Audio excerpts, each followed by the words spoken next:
What's going on with Jordan Addison and Christian McCaffrey? That's what we're going to be talking about on the first half of today's show, as injury concerns around two star players heading into this matchup, Vikings versus the 49ers. What's going on, guys? My name is Patrick Siepman. Thank you guys so much for tuning in to today's live show. And then in the second half of today's show, we're going to be deep diving into our full Week 2 preview. Niners, Vikings. How can the Vikings get a victory? What have the Niners done this offseason? We'll cover up all that and more on today's show. But before we dive into that, guys, our Week 2 sub battle is here, and it's a close one. We are only 3 subscribers away from the 49ers report in subs gained this week. So if you guys haven't already, lock us in, hit that sub button, and help us beat the 49ers report in subs gained this week.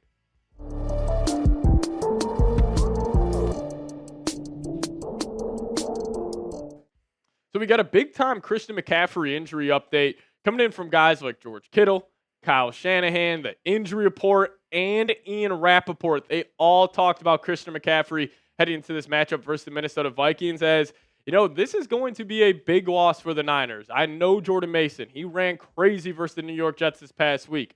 But how long can the Niners, withstand that blow of CMC not being in the lineup? We'll have to wait and see. But it's actually George Kittle after the game this past weekend saying, when Christian's back next week, you'll see some of those fun plays. You're going to see the offensive MVP go out there and be a really good football player again. Now, I will want to preface that quote with saying this. This was after the game. Immediately in his post-game interview, somebody asked him what's going on with Christian McCaffrey, and then he said that. But the next day at practice, Kyle Shanahan was asked about CMC's injury, and he revealed that it's tendonitis actually in his Achilles, saying the Achilles is tendonitis, and that stuff comes and goes. And when it is acting up, it's something you've got to be very careful about. Christian's very diligent about that stuff. And if it was a playoff game, he made it very clear to me he believed he could go. But when you hear that type of stuff and it's not a playoff game, it's week 1, and especially when you're dealing with the lower extremities like that, it was a tough decision. But hearing all the words in the long run, it made it easy. And then on top of that, Ian Rappaport earlier this morning said running back Christian McCaffrey, Achilles/calf, feels like a long shot for Sunday against the Vikings. Then we actually did just get an injury update a couple of seconds ago as Kyle Shanahan told reporters Christian McCaffrey will be limited today in practice, which is better than a DNP. Also says he's not considered a candidate for IR. So I think he's up in the air as questionable at this point. But if they don't have McCaffrey, they got a pretty good backup option. Jordan Mason was a late start for the San Francisco 49ers versus the New York Jets, and he ran crazy. This was actually the most amount of carries he had in a single game since, I believe, high school. Even at Georgia Tech, he didn't have this many carries in an outing, but he had 28, went for $147, 5.3 yards per carry, and he did find the end zone one time, and he was great. So even if the Niners don't have McCaffrey, they still have a good running back behind him. So it'll be definitely still challenging to take away that running game. But how about Jordan Addison? What's going on with him? As in the first half against the New York Giants, he had a pretty solid outing. 3 receptions, 35 yards, average 11.7 yards per catch. He was dealing with that ankle injury that he suffered against the Cleveland Browns in joint practice, but it was actually the other ankle that he aggravated this past weekend versus the Giants. And Darren Wolfson, longtime beat reporter for the Minnesota Vikings, said this: Jordan Addison playing Sunday against the 49ers at US Bank Stadium would be a bit aggressive. It would be a surprise. Now, if Addison is anything but 95, 100%, I'm probably leaning towards he should not play and he won't play in this ball game. This is a long season. You still got 15 games after this and hopefully a playoff game for our Minnesota Vikings. Don't risk it, especially with ankles. I'll make this comparison, especially with sprained ankles. If you take a rubber band and you stretch it out all the way, but it does not snap fully in half, that is a sprained ankle. And what happens to that rubber band? It becomes less sturdy and it starts getting flimsy. That's how your ankles are. You would almost rather have to break the whole rubber band and just get a new one, hence a broken ankle. But when you're dealing with ankles like that, I would, lean on the side of precaution instead of trying to force it out there for a week 2 matchup versus the Niners. But I think the Vikings are in good hands if Addison can't go. Now, Jalen Naylor's never been thrown into a role like this, where he is wide receiver 2, and you are, leaning on him to win routes throughout the entire game versus the San Francisco 49ers. He's never had to do that. Last week was his first time being wide receiver 3, and he did find the end zone on a beautifully drawn-up play by Kevin O'Connell, but it was only one catch, 21 yards. He is going to need to step up and have a big-time performance versus the Niners this weekend, especially if Jordan Addison can't go. But, injuries suck. I am definitely not a fan of them. And if you guys want the Vikings to stay healthy the rest of this season and wish them some good health on this one, hit that thumbs up icon, like today's video, as, injuries are the worst part of all sports, especially when it comes to football and our Minnesota Vikes. Coming up next on the program, though, my official Week 2 preview, Vikings-Niners. My thoughts coming up in just a second. But first off, I want to tell you guys about today's presenting sponsor, and that is Game Time. If you guys download the Game Time app and create an account and use promo code SHATSPORTS, we'll hook you guys up with $20 off your first purchase. Terms apply. Again, create an account and redeem code CHATSPORTS for $20 off. Now, Game Time has a new feature called Game Time Picks that makes getting tickets to see your favorite teams play live even easier. Game Time Picks filters out the fluff to show you only incredible deals on great seats, so you don't have to waste time searching through thousands of tickets. Now, my favorite feature of the Game Time app is the views from your seat feature. You guys can see what exactly you guys will be looking at before you buy a ticket to whatever event it may be. You guys see it on the left side of your screen right now. It will literally show you your view from the exact seat you will be buying. So give Game Time a chance. Take the guesswork out of buying tickets with Game Time and download their app. Create an account and use code CHATSPORTS for $20 off your first purchase. Terms apply. Again, create an account and redeem code CHATSPORTS for $20 off. Download Game Time today. What time is it? It's game time. Shout out to them for sponsoring today's edition of Vikings Now. All right, so let's start off with the Niners offseason as a whole, as it was a very busy and drama-filled offseason. And the biggest drama, not only around the San Francisco 49ers, but the entire NFL, was the Brandon Ayuk saga. Now, if you guys don't know, he was looking for a contract extension with San Francisco. They were going back and forth on a certain figure that they couldn't agree on. And then we heard reports he was getting traded to the Pittsburgh Steelers, Cleveland Browns, or even the New England Patriots. But they were able to hash that out and give him $30 million a year. Key note, though, he did not play in training camp, and he struggled in week 1. So maybe it's going to take him a couple weeks to get his legs underneath him. But also Trent Williams, in my opinion, the 3rd best or 4th best football player in the entire National Football League, behind Mahomes, Josh Allen, and Justin Jefferson.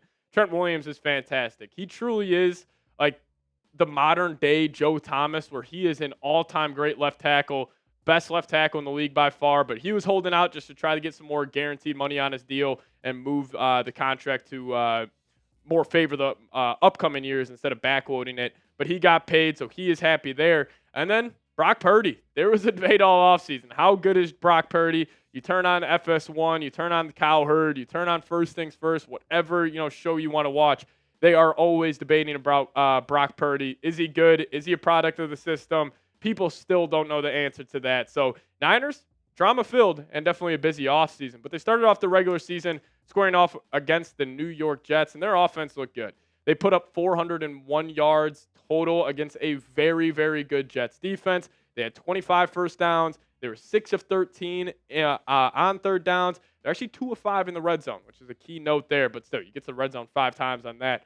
You know Kyle Shanahan's going to, improve that heading into next week. And then also, key stat at the bottom, 0 turnovers. But Brock Purdy, that's the guy. That is the key to this whole Niners offense. Very similar to just how Sam Darnold's the key for the Vikes offense, where Brock Purdy this past week against the New York Jets, 19 of 29, 231 yards, 0 touchdowns, 0 interceptions.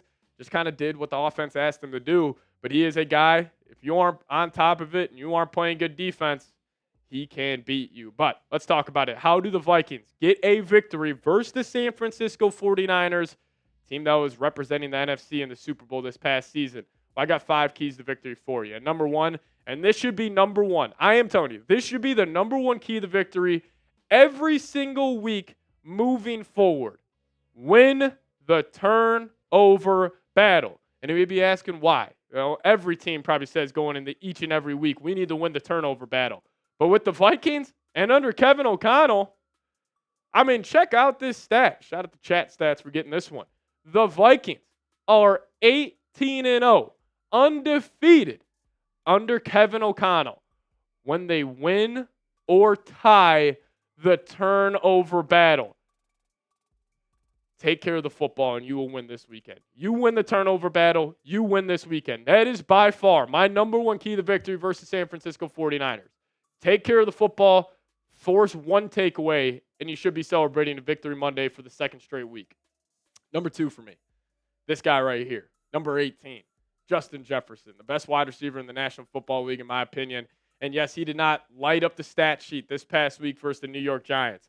But my take on it, nobody in the NFL can guard Jefferson one-on-one.